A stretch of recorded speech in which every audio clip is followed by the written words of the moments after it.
বেশ কিছু গুরুত্বপূর্ণ এজেন্ডা নিয়ে শনিবার বসছে বিসিবির কার্যনির্বাহী কমিটির সভা। পরিচালনা পর্ষদের সদস্যদের মধ্যে যারা উপস্থিত থাকতে পারবেন না তারা সভায় যুক্ত হবেন অনলাইনে। হোম অব ক্রিকেটে বোর্ড মিটিং শুরু হবে সকাল 11টায়।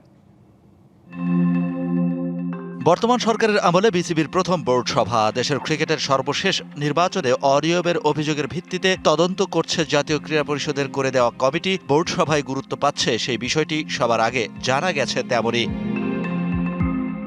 আলোচনার টেবিলে সমাধানের জন্য আরেক গুরুত্বপূর্ণ বিষয় ঘরোয়া লীগ। ক্লাবগুলোর সাথে বোর্ডের দ্বন্দ্বের কারণে মাঠে নেই খেলা, সেই অচল অবস্থার নিরসনকল্পে বোর্ড সভায় হবে আলোচনা। আগামী 8 এপ্রিল আলোচনার জন্য ক্লাবগুলোকে চিঠি দিয়েছে বিসিবি।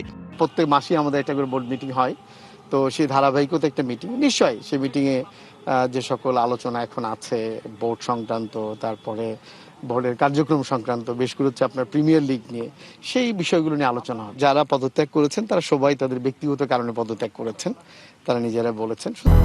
200-র বেশি সার্ভিস ও ফিচারে লেনদেনের সব বিকাশ অ্যাপে সম্ভব। এই জায়গা থেকে আমি বিব্রত না, তবে এটা কাঙ্ক্ষিত না।